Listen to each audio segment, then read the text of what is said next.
The Share Pickers Weekend Podcast with Justin, Paddy, Peter and Steve. The content of this podcast is not intended as investment advice. It is for information purposes only. People in this podcast may hold positions in the stocks they talk about. Do not buy anything based solely on a tip or recommendation. Please do your own research. Welcome to the Weekend Podcast. I'm joined by Peter and Steve.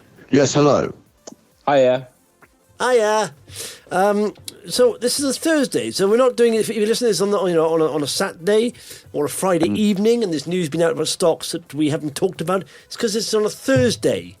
It's not on a Friday. Obviously that does, doesn't it? It really bothers you doing it on a Thursday. Well, I feel a bit disingenuous. It's not the Weekend Podcast on a Thursday, unless you're Pete Tong. The weekend starts here, but even it used to be Friday night. Show my age. Who does the dance stuff now on the young stations? Radio 1. Do you listen to that, Steve? Are you still into those kind of stations or not? I don't, but I know it's Danny Howard is one of them. I'm not sure. He's the new Pete Tong or Annie Mac is their main dance DJ. Danny Howard of the Weekend, yeah. Weekend starts here. Did he say that, or was that trademarked by Pete Tong? I don't know. I don't listen, so can't tell you. How do you know it's Danny Howard then? You know more than I do. Pete, do you know Danny Howard? No. No. Pete's down with the kids. Yeah, so if you're going to reply with more than one word, it's quite good because it's a podcast. It's audio only. People can't see you naked or anything. And normally on video that'd be very entertaining, but it's audio. So, but I had a weird. Better. Okay. I had a weird dream last night. Really odd, right? And it was about Amanda Holden. Right? And she was pestering me for your number, Pete. She wouldn't leave me alone. Yeah. I said, did you give it to her? No, I said to Pete, yes. I did the correct. What about the number? Yeah. No, I did the correct. That's really strange because I got a call from Amanda Holden today. Actually, did you mix up our numbers? Yeah. Oh, sorry, Pete and Steve are getting mixed up. Literally, I did the correct thing in telling Pete said, Pete, listen, Amanda wants your. I don't know. I haven't got Amanda's number. I mean, I've got a mutual friend who works with her, but. I said, Pete, Amanda Holden wants your number. And he said, oh, okay, give me the number then. And you didn't get back to her. And she kept saying, did you give him my number? I said, yes, I did. I said, yes, I did. I replied to her, though. And he said, yeah. He said, he hasn't called me. I said, Amanda, nothing I can do. I'll ask him why he hasn't, and be a bit passive like you are. Didn't get back in contact. And I said, and she kept nagging me for it. I thought, aren't you married? She said, yeah, but don't worry about that. Don't worry. It's like she suggested like an open relationship, And I said, well, listen, I can't do anything. I can't force Pete to go out with you. I don't know what's wrong with him if he's not going out with you. But I wonder what your brain's trying to tell you there. Yeah. Probably trying to tell me that Amanda's quite forward and Peter's not. Right. Maybe, Well, let me know how it pans out. I'm quite interested to hear the next episode. Yeah, that's a pity, isn't it? Yes. It's a pity you can't have dreams like that. Just, because it didn't really end in any way. Just ended with Amanda annoying me. Just, saying, well, Peter's not got back to me at all. I said, well, no. So saying the missus. Why Amanda Holden? Have you been watching lots of stuff with her in? I don't know. No, there was anything with her in. Wow, that's random. Yeah, random. Well done. Before I forget, in the recommend that you watch Gold. Did you, Peter? The other week, I did. Yes, it's quite good, isn't the it? Gold. Kenneth Noy. Yeah. All right. Brett brings me Gold. All right, son. Yeah. He's a cocky fellow, isn't he? He's out now. Yeah. Yes. 70 odd years though, but maybe less danger to society. But that's worth watching. Have you watched that, Steve? Yeah, you did recommend it, didn't you? Yeah. The question is, did you watch that, Steve? What do you think? He didn't. All right. And in fact, because Steve's getting quite angry, aggressive about it, not watching a TV show. Yeah, you don't have to watch it, Steve. Just it's a recommendation. It's not compulsory. It's not like saying What do you think? What do you think, eh? Yeah, it's not right. Watch Gold. I'll give you questions on it next week. All right. Yeah. Anyway, the reason why we do it on a Thursday, like I said, back to that, is because Paddy always says he can't do Fridays or Saturdays. Thursdays are good for him. So we say to him now, okay, let's do it Thursday then. Let's do it Thursday. Where is he? He just sent a picture of a dog, a Labradoodle, saying washing the dog. He hasn't even got a dog. Don't know where you got that picture from. He's actually making up stories now to avoid the podcast. Just say, Paddy, you don't want to do it. For heaven's sake. Rather than messing us around with different days of the week he can and can't do it. I mean, the last time he couldn't do it, he was like flouncing off to like Los Angeles, wasn't it? Los Angeles. Oh, hello. Oh, there he is. Oh, yeah, right you on finally, cue. Paddy, you got to remind you haven't got a dog, okay? So that excuse will not wash with us, even though you're washing the dog. He just keeps on coming in and asking to be washed. How did you do that? Oh, give it a wash. Give it a wash, Pad. I like the way... My neighbours are next door, they own me, but I like the way you wash me. I like the bits you wash, you know? You really get in there, you know what I'm saying, to the dirty bits. You do have to clean the undercarriage. So, yeah. Is it a boy or girl? It's a boy. Oh, I don't want that. Yeah, dogs don't like that, do they? Lola, before we get into stocks, Pad, have you watched Gold, by the way? Gold? Yeah. The TV channel? No, everyone's close to it. No, it's the BBC show Gold. It's on the Brink's Mat gold robbery. It's worth watching. Oh, no. I saw the trailer. Yeah. It looked good. Yeah, no, I've watched all of it. I didn't realise it was still playing on a Saturday. It's annoying now. On a Sunday night I was watching it, and it came on the TV. And I thought, I'd watched all this but weeks ago on the box set on BBC iPlayer. So, but Kenneth knows, worth watching. But also, we just found another little documentary on Netflix. Have you watched... I didn't realise... MH37. Do you know what that is? Oh, yeah. Yeah, the flight. Yeah. Yep. That's it's an amazing... The conspiracy is crazy on this. Just go and watch it. Because literally I can't explain the convoluted story that goes on there. But they say they've found bits of it. But now they're saying the guy that found them is basically his connections to Russia, and it's all planted. So it's really odd. But I mean, even the setup and how it disappeared. So they're still saying it still hasn't been found. And it can't, and Megan's sitting there in the corner. Well, it's on an island somewhere, isn't it? I said, what do you mean it's on an island? That's her theory. All these guys are really in depth. Well, it's on a desert island somewhere. That's what it is. And it's almost like the inspiration for that TV show. Do you remember on Channel 4? Yeah, Lost. Lost, yeah. That was quite Didn't they prove that the angle that it had hit the water from the bits they found means that it must have been done deliberately? Yeah, well, no. The funny thing is, all the transponders went off, but... You can't just switch them off in the plane. It's literally, I didn't know this, in first class department of a 777, right, there's a little flap under the carpet where you're going down. So it's not, the plane, the pilot can't do it. So you go in there and there's like a bank of all these computers and you have to switch all the, and it's very complex in there. It's not one big on and off switch. There's loads of different things. So someone would have done that and they reckon it could have been a brush. So, but anyway, they said it went, in between, Kuala Lumpur and Beijing. It sort of went off radar completely, and then I reckon then it went back on itself from South China Sea over the Indian Ocean, and then on its way to Kazakhstan. I don't know what it is. Watch it. It's a bit complex anyway. But there we are. There we are. So Paddy, last time I saw you was on Instagram, on your Instagram stories with your big dickie, showing everyone your big dickie there. Yeah. Very impressive, Dickie. It's a private account, so that's fine. Yeah, that is fine. You should start with an OnlyFans page for that. But where were you, Pad? You've seen it before. You've seen it before loads of times. Yeah, Los Angeles, were you? Yeah. Do you want to give us a bit more detail? No, dragging it out of you. Not really. Okay, what was an award for? It was an award for the McEnroe thing, was it? It was for the film, yes. Okay. We didn't win. Oh, all right, well, you're nominated. That's the main thing, isn't it? Yeah. Can you give us a bit more detail about the award ceremony in Los Angeles? Because no one's ever had that. It was fun. I wasn't expecting it to be fun, but it was actually good fun. Yeah. And we went to a big award show. There was lots of celebrities there. We didn't really get to meet any of them. Was it a free bar? Wow, it was a weird bar situation. It was an early bar. Like, you could get drinks beforehand, and then on the table there was like one bottle of wine for 10 people, and then all the bars shut. It was a bit odd in Los Angeles, isn't there? California, a bit odd like that for drinks. I mean, if it was in New York, they'd probably have a lot more drink going on. I couldn't tell whether it was a budget thing or whether they were doing that to just try and get things moving quickly. I don't know. It was very weird. Yeah, in retrospect, I would just loaded up the table from the free bar at the start. So next time I get nominated for a major Hollywood award, I'll do that. Yeah, keep that in mind, because if you notice, Steve went straight to the main issue. There was there a free bar? It doesn't matter That's where important. it doesn't matter where what you're doing, where you're going in the world. Was there a free bar? It's usually a free bar. Straight in there, yeah. I don't care where the awards are. There's normally free bars. There's not normally cash bars at these things. Well, exactly. My second question is, what was the desserts like? No, so the food situation was weird. So you get to your table and there's like a bento box there. Like it's like an airplane meal. It's all in front of you already. So no one's serving anything. No, don't like that. That's it. But that's what they've got it down in Los Angeles. You have so many award ceremonies there. Yeah. They've probably got it down to the most efficient system of all. So you can basically get served airline food and then you're out. The next award ceremony, please. It was very tasty, but it was yeah.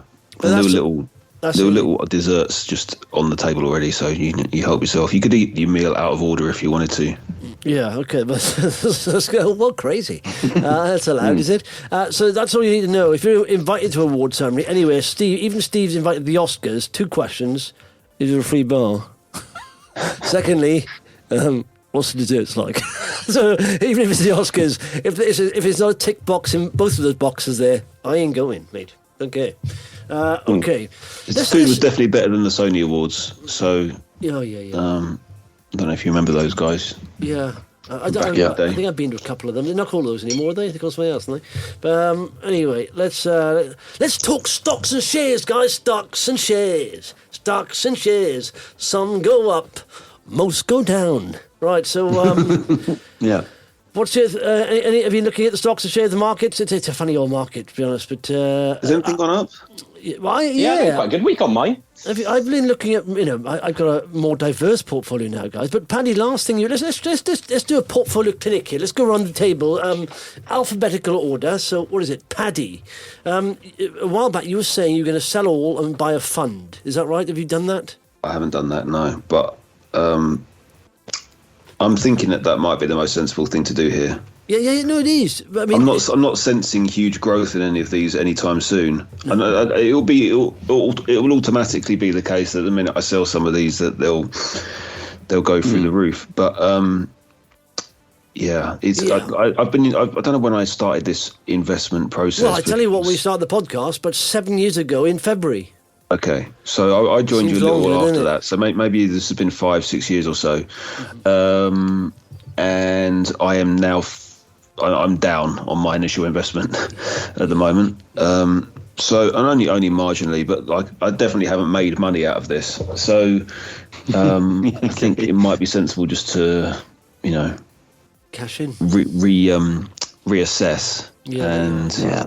Well, what we've had, right, is literally microcaps had a fantastic run from, say, the great crash, the great banking crash, financial crash, and then they've rolled over massively. I mean, because of course we're now in a situation where most small caps, microcaps, not most, but a lot of microcaps are not profitable. But when money's cheap, they rally like crazy. And now they've taken, obviously, the most volatile as well. They're the fastest to rise, fastest to fall. So, but if you are like a passive investor, I would suggest anyone. So, first of all, I ask you all this, right? How many stocks do you have? What size are they in market cap, if you can think of that? What sector are they in? Where are they in the business cycle, for example? Are they loss-making? Are they making profits? What are they? Because if you look at it, right, and Warren Buffett says this, I would advise anyone, most investors, most passive investors, to just dollar cost average, man. Dollar cost average on the S&P index. S&P 500 index, and you do 8 to 10% a year, and that compounding up pretty much doubles your money, every 10 years, pretty much. So if you want a safe way of doubling your money, but you don't get super rich for that, but if you put it, and the dollar cost average is a monthly amount, pretty much, into the, without even looking at it, automatically invests in the S&P 500, and for example, the Vanguard, S&P. The costs are like 0.07%, so nothing, because it's an index fund. It's not actively managed. That's when the costs come in. And in fact, actively managed funds are a bit of a con, really, because they are charging you basically to put your money in funds you could probably put it into if you knew a bit more. But it recently showed, a survey actually came out recently saying that 79% of fund managers underperformed the S&P in the last year. And if you go back further, the percentage even got higher. Like over 10 years, it's like 85% of fund managers underperform the S&P index. So thinking, why is there funds out there then that actively manage? Well, why just, only 15% of fund managers can beat it. So I would suggest, if you are, unless you're like, fully active, yourself, and you'd spend a I lot think of that's time. the thing, isn't it? It's the being fully active is, and I'm definitely not that. I'm fully like you say. It's been a bad period, but also I'm not able to be as nifty as you are, and I'm also sometimes just not paying attention when things are happening. So, best will in the world, I'm probably not going to be able to react as quickly. So now seems like a decent time to buy funds, right? Yeah, Or but you have I don't have missed to the boat? you don't have to go all in or all out. For example, it's like that thing. All in. Just do it all. No, but if you buy dollar cost averaging up month to month, you will buy the dips. And then, that like I said, because dips last for a couple of months sometimes, So you're buying low as well. And over time, you'll get a very good average. And then, and like I say, you could look at 8 to 10% of the S&P over years, but on average, longer term. So you will get that, but you'll also be buying all the dips. And you'll also be buying the highs, but then your average is good. So can I ask a question on that? Yes, you can, Steve. So you say Yes, you can. Okay, so you say it's better Yes, to put Steve, money you can. in every month. I'm going to stop asking if you keep interrupting me. Oh, sorry. Go on, ask. Go on, Steve. So you say putting money in every month is the best way, but if that is in, say, for example, the 100% equity that's constantly going up through the year, surely it makes sense to put in your full, or whatever you're going to put into the year at the beginning of the year, because all that money will compound interest over the year. Well, but the market doesn't know You're what month predicting it the is. future. Yeah. The market doesn't know what month it is, Steve. But in general, it does do that, though, doesn't it? January. No, you've had. I mean, January can be like a good month, bad month. So you never know how volatile or when the volatility happens. But by averaging over per month, you're getting a decent average across the entire thing. If there are dollar cost average calculators out there, and it's been proven time and time again, you're better off averaging in an index, not so much a share, because obviously a share is more specific to the business. But if you're going in the S&P 500, there's 500 companies there. And right now, if you look at it, all the big companies like Apple and Google, Amazon, they've taken a big knock. Now, will these companies, get back to their highs? Yeah, over time, probably there's such a size now that these companies. But it's only that there are 500 companies, and this index fund re-weights. So if Apple never recovers, for example, Apple normally takes up around 5% of the entire S&P 500. But if that starts going down, then the index, re-weights. So it obviously sells Apple and buys something else that takes up a bigger chunk. So basically, it buys and sells. It sells the losers, predicts, and buys the winners. So, I mean, yeah. So see, you can't predict what the months are going to bring. So if you're going to buy the start of each year, for several years you could be buying the high of the year, and it could go down for the rest of the year. So by buying month on month, you are getting an average, across that entire year. So it is better doing that. I know you've been reluctant to do this, Steve, but if I were you, I would say to anyone listening right now, a fund should be the backbone to your portfolio, and you should be putting in, 1% of your, total portfolio into that a month, and then just keep doing that over time, and you will know then whatever happens, you can have a little punt on other stocks, or a little investment on others to gain more than 10% and whatever you're getting on the S&P. But you're guaranteed then over 10 years, pretty much, you're going to be doubling your money you put in, and that way the backbone of your investments is making money, and then you may get a couple of high potential stocks to double, and a bit of fun money there. But the backbone should be the fund. And Steve, I keep saying, read up on it. Dollar cost averaging honestly beats trying to guess the market, putting it in once a year, here and there, because you could be buying the high of the year. That's the trouble.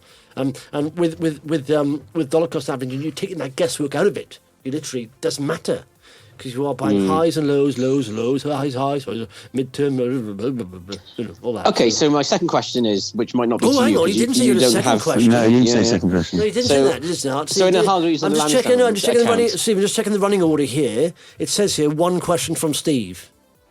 Okay, I won't ask another one then. I can amend it. Hang on a sec. Hang on. What's that noise? It's a chalkboard I use. I'm just spitting and wiping it off. Okay. Yeah. Because that's why chalkboard is very handy to wipe bits off the running order. Right, we good to go? Or, yeah, go for it, Steve. You amended it, okay. Right, yeah, so in a Hargreaves Lansdowne account, how do I buy every month how do I automate a buy every month? Well, there should be an option in there for you. So you say, make an investment. It's very low on options, this app. No, I would, Steve, I would go... Do it on the website. You may have... Can it be done on the website? Yes. Yes, Yes, they were it's definitely regular saving. It's Yeah, called regular saving. So, Steve, I would you, I'd go for the Vanguard S&P 500. The what's called the all 100% Sure. equity is good, yes, but I'm just looking at the comparisons here. So, over the entire so the last 10 years of the S&P 500, it's done 206%. Okay. Since inception, it's done 257%, which I think was about 2011. I think so. That's a bull market. So I mean that's better than great average returns. But even the S&P over time, it's at 8 to 10%. So you're looking at doubling your money anyway over 10 years. But it's been exceptionally over the last 10 years. And I think that the Vanguard 100% equity is about 190%, so it's about 40% less, but the fees are a little bit higher. Not huge, they're still 0.22% compared to the S&P. The S&P 500 index is 0.07%. So the all-inclusive, the Vanguard all strategy, 100% equity, is about 3 times the cost, but it's still... Hang on, so it's 3 times the cost, and it's not making as much? Yes, but it's less volatile as well, though, because in the S&P 500... I'm in. The S&P 500 is 500 stocks, whereas the Vanguard All-Share Index is around the world. It's about 7,000 stocks. So, obviously, if you got when are you going to retire? You're like, well, we got another. Bloody hell! I just realised then, I'm literally officially Got about 5 years now. Yeah. Bloody hell! No, but, I found out a bad fact actually on Martin Lewis money saving thing. So do you know retirement age? No, it's not. No, so pension payout first. Let's get it right, 50? The fact has to be right, Steve. I think. So if at the moment you can get your state pension, or you can get your pension to pay out at 55. Going well so far, this, isn't it? Is that right? Isn't it? Yeah. What? So Steve. So get the facts straight in your head first. I'm asking you a question. Oh, go on. So I'm saying it's at the moment it's 55, correct?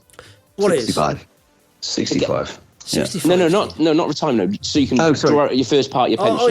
Yeah. Okay. 55. But they're changing that in 2027, I think it is. So by the time I get to 55, it's going to be 57. So actually, it's 57, not 55. Oh, come on. Like, people shouldn't be retiring at 57. That's ridiculous. No, what are you going to do with your life? I know. Well, I'm not saying I'm going to retire, You've but got I wouldn't mind 20 years of working in front of you. Right, no, that's when you can take some money out of your pension. I'm not saying you're No, retire. I don't think it is. I think it's right. I just looked at it. You can start taking money out from your most pensions from the age of 60 or 65, Steve. Yeah, I think that's it. Yeah, so 60 or 65. Where did I get the 50 and 57? Well, there's a very good fact, though, Steve. You led up to it very well, and you delivered it immaculately. Well, I'm pretty confident it's right, because Martin Lewis doesn't get it wrong, so you might need to double-check your facts. So not only was it muddled, but it actually wasn't a fact. I've got a very interesting fact for you, guys. It's true. I don't think you've looked this up enough. Okay. Is it private pensions or something? I don't know. I don't know. In fact, have you heard the adverts of Pension Bee? That's doing well on the stock market. I think, like, if you have a pension, you can do anything you want with it, can't you? You can claim it. You can cash it in at any point. You just have to pay all the income tax on it straight away. Yeah, exactly. That's it. It's the income tax and all that stuff. In fact, talking about that, but I'll go back to this in a second. But in fact, remind me of just Paddy, you like this, but I'm going to have a bash of the Tories a bit, just on the on the upcoming budget threshold. And all that. I think it's really bloody annoying, But so Pete and Steve. So what do you? I mean, do you hold any? Pete, do you hold any funds?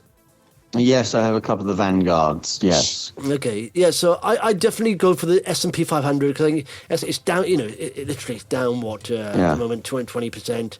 It'll regain that. It may take a while, but. One thing I was going to say to Steve on the whole Ari and Larry investing. If you're only going to have the fund in your ISA that year, you might as well just directly invest on Vanguard and have an ISA in Vanguard from April. Just do that. You don't need Hargreaves and Lansdowne. Oh, that's not a bad call. But then I do have a lot of money in Vanguard Harry and Larry, and they'll probably charge me a fortune to take out, won't they? £25. £25 to remove money. Okay, so it's probably gone up now.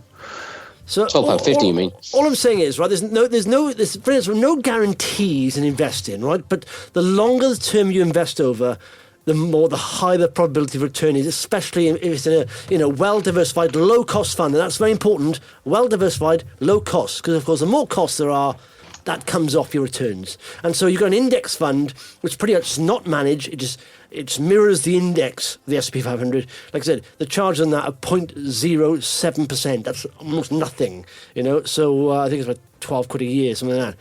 So if you put a regular amount in that, and over 20 years, you're pretty much guaranteed, about 15 years for me. But I'll hopefully, if I'm Copus Mentis, I'll be investing longer than that. But over the long term, you're guaranteed, you build that up, you'd have a nice return, a nice nest egg sitting there.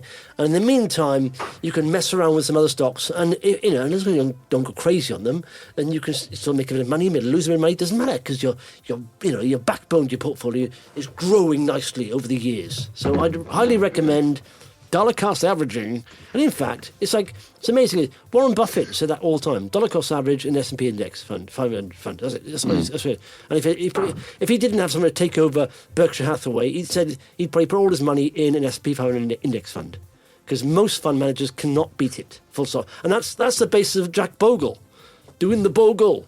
Is there a dance called the Bogle? Yeah. Okay. Yeah. That was the basis of Jack Bogle's second of Vanguard. He's now the second biggest fund manager in the world, and he was laughed out of Wall Street or told, he's treated as a pariah because he said, "Listen, I can outperform you in index fund." And all the fund managers, "No, you can't." So first of all, it started off denial. "No, you can't do it." Then he did it for the first year, and they said, "Yeah, we can't do it over this year's been an anomaly. You can't do it over a longer term." "Okay, let's carry on." So he kept doing it, and he kept beating them year after year. And then they kept saying to him, "Right, shut up. This is our bread and butter. We earn money from charging people fees to invest in funds." And so that's why Vanguard has become the second biggest, fund manager in the world because it's very successful, it's low cost, and it helps investors, access investments basically in an easy way. So check it out. In fact, I've just started my son's on that, and the junior ISA, which is annoying because I realise when they get 18, they can control that money. I don't want them to control that money to 18, so I don't know what to do there. Because you're 18-year-olds with money, that's not good, is it? A part of the growing up, I think, is having no money when you're 18. Otherwise, you go mad. That's why most people who are rich at 18 go a bit mad, don't they? Yeah, they'll have neck tattoos by 19. Yeah, exactly. Yeah, that is not where the investment money should be going, on a neck tattoo. Right. No. What's the best use of your capital? A neck tattoo. Yeah. So listen to this, right? In the budget coming up next week or the week after, I don't know what it is. It's Jeremy Hunt.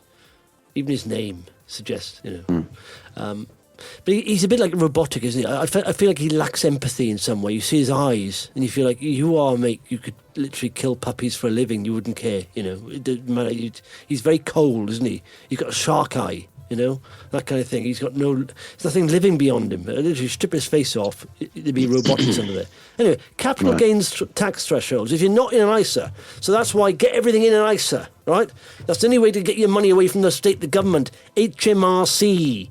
Is put in an ISA. Capital gains tax thresholds. So up until the 5th of this year, it's 12,300. So that means if you sell anything and make a capital gain, like stocks and shares, a house or anything like that, apart from his main residence, if you have a second house, but if you make any money over 12,300, then it's taxed at your income rate. So if you're high, now that goes down on April the 6th to 6,000. Anything over 6,000. Then, in 2025, it goes on again. 3,000 is the threshold. So you make anything more than 3,000, you've got to pay a chunk load of tax on it. It's like, what's going on here? Are you trying to de-incentivise people? So that I think it's a good job they haven't. Thing is, if they're doing that, why not up because for a while they've upped the investment threshold, the amount of money you have to put away in ISA. They haven't. They've frozen that to £20,000, I think, whatever. Of course, a lot of money, but at least give someone kind of an incentive to get away from the tax man. And then on dividends, tax-free dividends threshold. So if it's not in an ISA, if you're earning dividends, it was £2,000, I think, tax-free on the 6th of April, because it's under £1,000. Next year, 2025, sorry, the year after, 500 quid. They're halving it. And not only that, inheritance tax, right? They've frozen the threshold until 2028. Now, we all know most people's biggest asset is their house, and they go up by, 5-10% a year.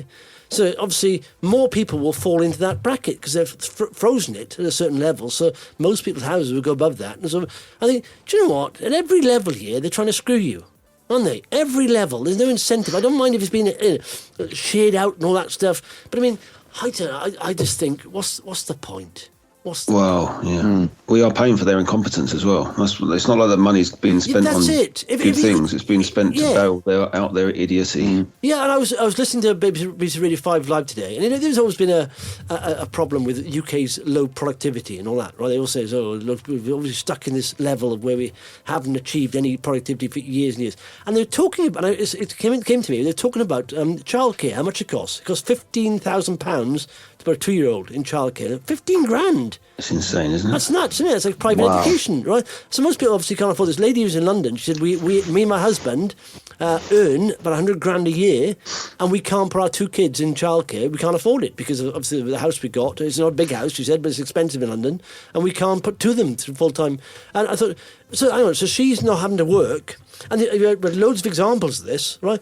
Hang on a sec, what you've done here, this is the problem with productivity in this country. And this woman came on who used to live in Germany and used to live in Sweden, 2 different women, and they were saying, no, it's basically funded in Germany and Sweden. And you wonder why their productivity levels are better than ours, because half the workforce can't go to work because they've got kids and they can't afford to go to work. So the government are not looking at this right way, are they? That's why our productivity is not very good. It's because a lot of the workforce can't afford to work. Simple as that. Definitely a massive part of it. Yeah. But they've absolutely ruined childcare, haven't they? And they're making it even harder now. So the funding that they give isn't enough to actually see a child through. And because of that, a lot of the childcare places are having to shut down. So the problem's getting even worse. Yeah, I don't know what's good. And not only that, it's like there's a lady on from a child thing. So it's, first of all, we can't the money they give the childcare people, they run these places, so we can't afford to pay staff. Put it this way, so people putting cans on shelves in Tesco earn more. And it's not the maths of that doesn't make any sense. I mean, I'd love to see the figures, but I'm not saying that there's anything untoward going on there. But it doesn't make sense to me that, like, I don't know how many children each childcare person looks after, but I think it's 15 grand a year per child. Like, surely that works out that it's possible, but. There was someone saying most people can't do full time. Most people are half day or something. And and they were saying that I think it's 3, isn't it? 3 or 4 maximum. 1 staff has to have 3 or 4. It changes age, doesn't it? Yeah. Really? I just think 1 amongst 10 is fine. It's fine. Yeah. Just put them in a pen, so they can't not a metal pen like a cage, a plastic pen, so they can't do it. Just give them soft toys, all that stuff. So they, no sharp implements. How wrong can you go? Pretty wrong. Use a bit of CCTV. This is where robots come in. This is where we need robots looking after you. That will help a lot. Anyway, okay.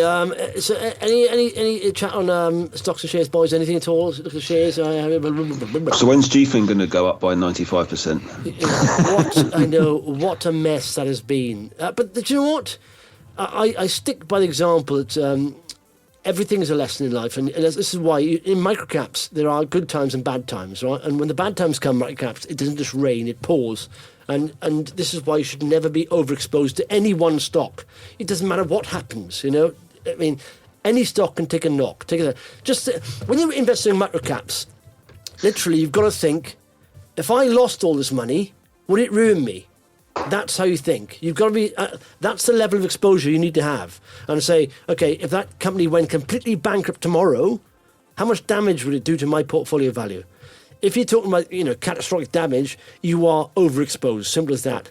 If you're thinking about, oh shit, that wasn't very good, and it's annoying. That's where you're comfortable with that, because that's where they can go. Because there are small companies, maybe one revenue stream, if that, maybe a couple of customers. So one of those customers can go wrong, or like for example with Gfinity, there was a chat of them doing a deal, an investor coming in from Saudi, and the guy pulled out, so that's why the money went down.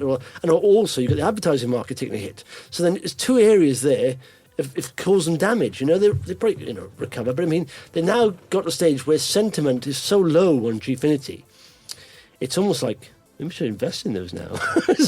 Because that's what obviously it's a no-touch stock, They've raised 2 million, they've valued it at 3.5 million. It's like, I don't know how much they're going to be loss-making for, but what I'm saying is but those kind of things you should have, like, literally I mean, at the moment, when I'm scaling into companies now, I'm taking like 1%, 2%, 3% maximum, not in microcaps, probably 1% or 2% of my total portfolio value. And if they start winning, I'll see about increasing if it's based on, the business improving. But other than that, I won't, because we're in the kind of market where a bit of bad news can take a stock down by easy 30, 40, 50%. And that's what's happening. So that's why, of course, I'm more diversified. I own 16 companies. And most of those, or many of those, are bigger cap, profitable, more predictable stocks. And I think that's going to be the way forward for a while, because Jerome Powell, do you notice that? I don't know if you pay, I assume Steve at least listens to Jerome Powell a lot. Do you, Steve? No, I don't. Really? Do you know who Jerome Powell is?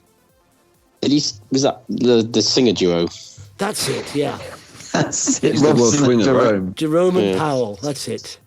What hit did they have again? Jerome and Powell. I can't remember. What becomes of the broken-hearted? Yeah, that was a cover. They were covers, weren't they? Yeah, they did covers. Unchained Melody, wasn't it? Yeah, they did covers. Yeah. Yeah, I'm not thinking of that Jerome and I'm not thinking of Jerome and Powell or Robson and what was they called? Jerome? No, what are they called? Robson and Jerome. Yeah, no, was it? Okay, Robson and Green and Jerome. Oh, yeah. Anyway, yeah. No, that's not that. So Jerome Powell is the head of the Fed. Do you know what the Fed is? Police. The police. That's good. Yeah. We're See what you see, Steve? Yeah, Well, they are known as the Feds, so I mean, it's not the wrong Feds. answer. Yeah. That's it. The head of the police. So why would the head of the police come out and it affect the stock market, Steve? Corruption. Good point. There's corruption in the stock market, I'm telling you. You understand me? I'm the head of the Fed. He bought some stocks in the police force. The FBI. Oh, you mean the Fed, the FBI, yeah. Okay, we need the whole stock market to be investigated because the shares are all over the place. The price is going up and down like crazy every day. What's going on here? It's some corruption, I'm telling you. So, so the Fed, Steve, is the Federal Reserve. Isn't that guy that used to work at the FDA? Yeah, I work for the FDA and the FBI. Right. I'm telling you, it's corrupt. It's all corrupt. Yeah. Jeff. Corruption is rife. Absolutely rife. So Jerome Powell is the head of the Federal Reserve, Steve. That is the equivalent, or the bigger equivalent, of the Bank of England over here. Do you know who the governor of the Bank of England, the governor, all right, mate? I like let's go with governor over here. It's better, isn't it? It's in London. I'm the governor, all right. It just suits him better, doesn't it? I suppose Fed in America works as well. FBI, over here, it's governor. Oh, it's the Fed. So, the governor of the Bank of England, but of course, it's the biggest central bank pretty much in the world. So he came out, I look at my stocks the other day, right? And of my 16 companies, 13 of them were in the green, in profit on 13 of them. And then he came out and made a statement, and he took 4 of them down into a loss. There were 3 of them on the edge of just breaking even. And 3 of them went down to making a loss. I thought, what the hell are you doing, Jerome? And he basically said, it looks like interest rates will have to go higher for longer and stay up there for longer. So going higher and we're staying up there for longer. Because, he's convinced that inflation's not coming down fast enough. So it seems like the bond markets and all this stuff, and everyone was saying, it's probably 5%, maximum 5.25%, may even go up to 6% now. And we pretty much followed the American market. So everything's sold off, and we're in rollover territory now. So, so that's why I think it's probably, at the moment, for the next few months, maybe even a year, I think you will see the odd microcap go crazy. Unless they've got lots of cash, they're not going to go anywhere. Because they need to raise cash, and raising cash is not easy. It's a tricky situation. So I think highly cash-generative stocks doing very well and growing very quickly, or not growing quickly, but generating cash and their business not affected, is doing well. In fact, one of the good example, I told you about this, I think is Money Supermarket, because, we are in a cost of living squeeze, and if people are going to try and save money. And a portal like that is very good. So that people, can I save money on this credit card or that credit card, or travel insurance. So that's going to do well. And the energy market hasn't opened back up yet. So and that was one of their main segments. But even without that, they grew at 22% last year, from a lower base than the previous year because of energy. But things like that. So yes, I think bigger cap companies. But yeah, so what I think is annoying is that Jerome Powell doesn't understand the lag factor. He probably does understand the lag factor, and he can bring interest rates down, I suppose, if he sees, unemployment going up. But I've seen so many bearish stuff on Twitter, Purble saying we are now heading towards stagflation and a depression because they're over-tightening and the economy will shrink, but inflation will still be quite high because that lags, and you've got interest rates high, everything's going to be high, and yet the economy's going to crash. So there's that worry out there that's going to happen, which is a little bit of a worry. Anyway, so Peter, so how many stocks do you hold? Probably about 8. Is it? Yeah. Any biggies? Are they all smallies? Well, of course, we've got Lloyds, always got Lloyds. And then, small ones, really, apart from that. Have you still got Lloyds, have you? Oh, yeah, through thick and thin, I hold Lloyds. That's all right, isn't it? That's good. They pay a nice little dividend, don't they? Yeah. And do you reinvest that? Yeah. You're not quite sure, are you? You're quite sure? Do you reinvest it elsewhere or in Lloyd's? No, if it's reinvested, automatic reinvestment, it has to be reinvested by more stock. So, Did you reinvest it in Lloyd's, though? Well, because that's how it works. You set it, your income instructions to either pays in cash or reinvest in Lloyd's, and so they just automatically buys the stock, more of the same stock. More of it. Yeah, give me more. So that's compound interest for you. Yeah. So what as a percentage would you say of your portfolio value is Lloyd's? Oh, that's a good question. I would say about 12%, 15%. Okay. And so, and your fund, how much does that take up? Oh, good question. Thanks. Another good question. There's 2 in a row there. Yeah. Oh, that's a really good one. About 25%. Oh, okay. Yeah. So, I mean, you're going to take knocks on smaller stocks, but, you've got a decent chunk, of, 30, more than a third of your portfolio is a big stock and a fund, which is all right, isn't it? Yeah. So, one earning dividends. I'm quite into that at the moment. I mean, certain companies own dividends, so I'm going to hold them for a while, reinvest them, and you don't mind a little bit of a knock if they're going to pay you to hold their stock, which is fine. Yeah. All right. In terms of the outlook for small caps, though, I mean, there's still, this is wishful thinking, but some of them still have the potential to have some good news in these troubled times, don't they? So, and that could move a price. They could actually land a big deal or sell more of the product or whatever, or just report ahead of expected earnings. I mean, a lot of the doom and gloom forecasts might prove not to be quite as bad as they thought, and even like XPF or people like that might release figures that suggest it's not as bad as we thought it was going to be. So yeah, I think that's why I'm still holding them. I mean, XP, I got SCS Group, a little sofa company, they're undervalued, I think, compared to where they were. They paid a dividend. They were, I mean, Trufin is what I think that will, Stargo, just the start of the stock. The Stargo's the thing there. Stargo's the most exciting stock. I mean, Lloyd's, and Sage use Stargo, and that to me, when you get big, FTSE 100 companies using your software, it's a dream come true, isn't it? So I think that will do very, very well. It'll probably be bought out in the end. I own also Poolbeg. I own another biotech company. I can't say what it is because it's under exclusive mention under the club. But also GTech came out this week. Did you see GTech's announcement, which is quite good, I thought? That was good. Yeah. New chief exec. Yeah. But Poolbeg Pharma as well. I really like that. The guys there are lots of cash. Poolbeg, PLB.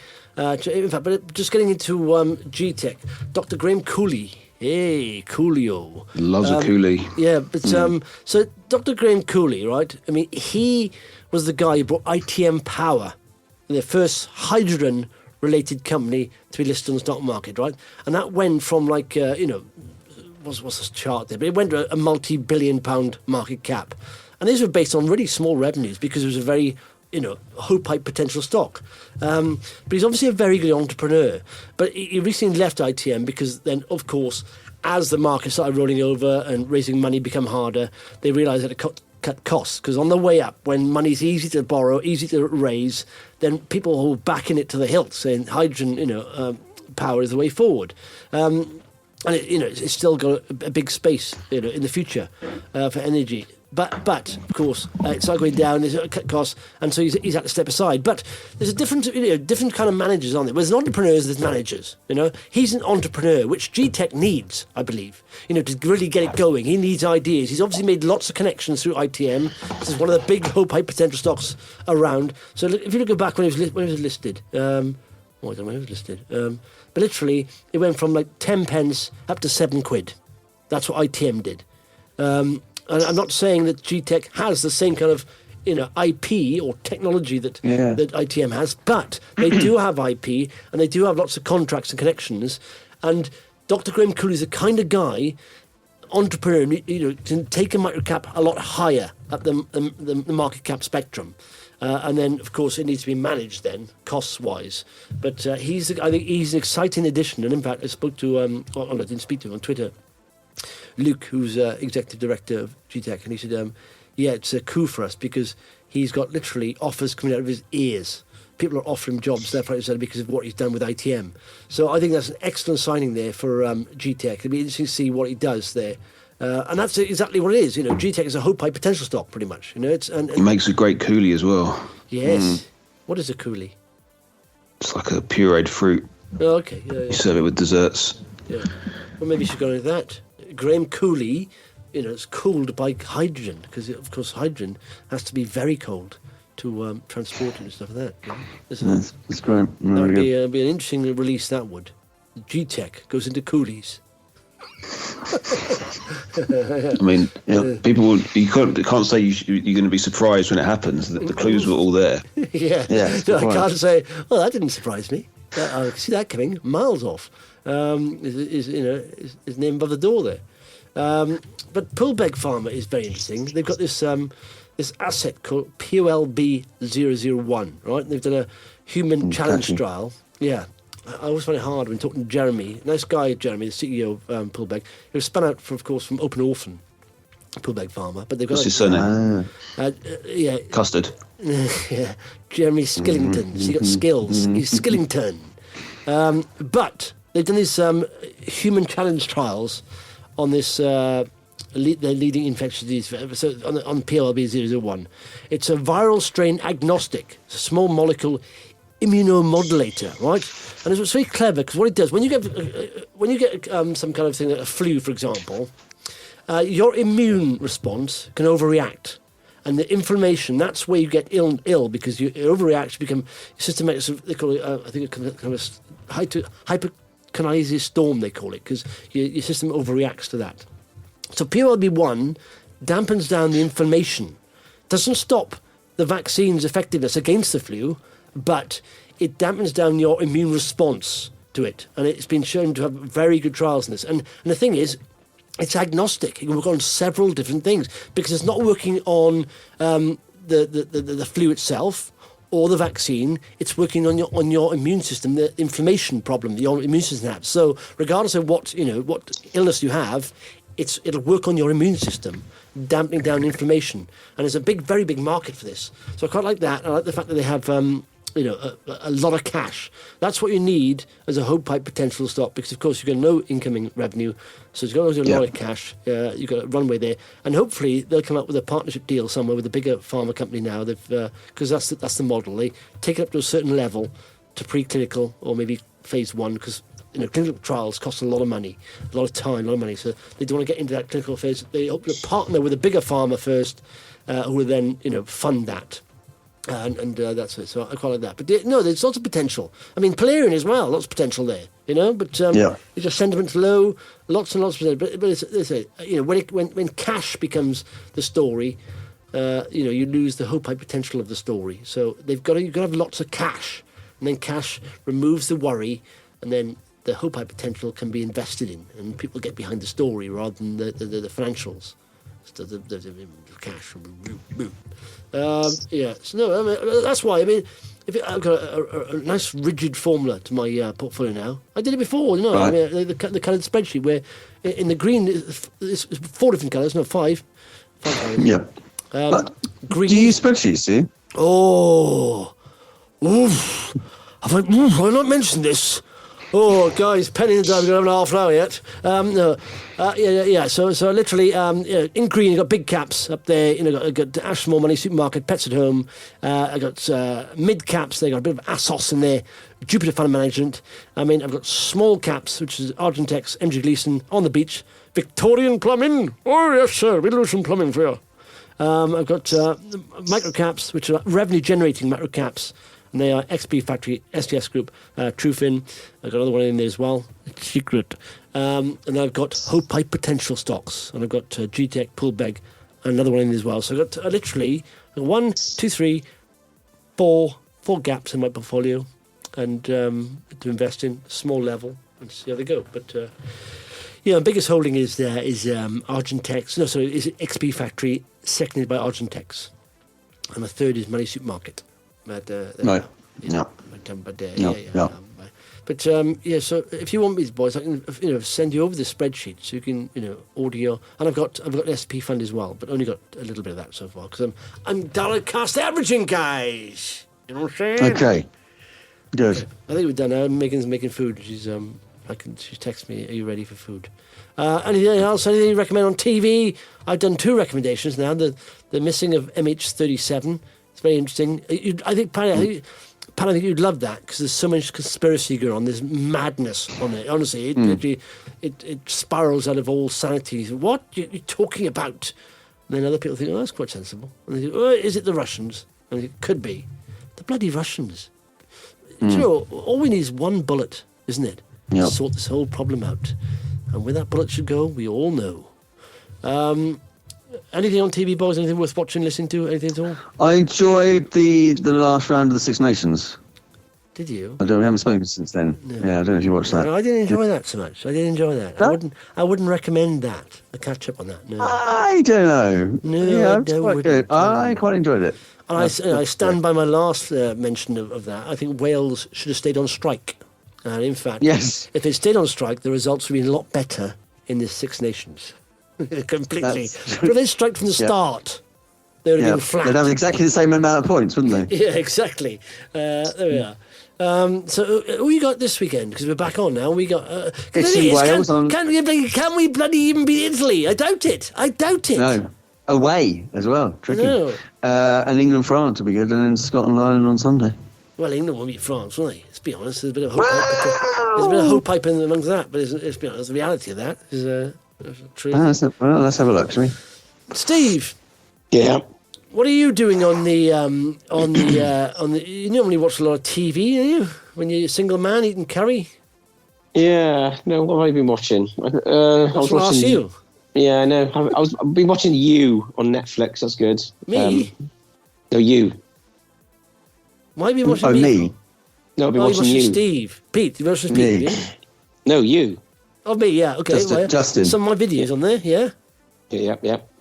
No, it's a program called You, not You. Okay. Oh, what? Me?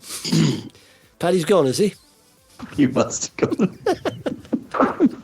He's had enough of it. He's had enough. He designates Thursday good day. He turns up late, leaves early. Bloody hell. I'm not joking. If he was an employee, you'd give him a sack, wouldn't you? Hang on, Pan, you hardly turn up. And you do turn up late. He hasn't left the call yet. No, he's just gone on mute. He's just drying the dog. He's giving him a good scrub with a towel now. Right. So what's it about Steve? Quickly, is it any good though? You don't recommend it's no good? No, it's not brilliant. No, it is good. If you like Dexter, you'd like You. Okay. It's about a serial killer. Oh, okay. Right. I don't know if I like Dexter. What was Dexter? What was that? He was like a serial killer murderer, but he was kind of like, you began to like him. He was like the good guy in the program. It's similar in You. Well, kind of, but yeah. Okay, all right then, boys. Well, that's it. Pete, do us a favour, yeah? Yep. Call Amanda. Oh, I will. Yeah, no problem. All right. Bye-bye then. Cheers. Bye. Bye. The Share Pickers Weekend Podcast with Justin, Paddy, Peter and Steve. The content of this podcast is not intended as investment advice. It is for information purposes only. People in this podcast may hold positions in the stocks they talk about. Do not buy anything based solely on a tip or recommendation. Please do your own research.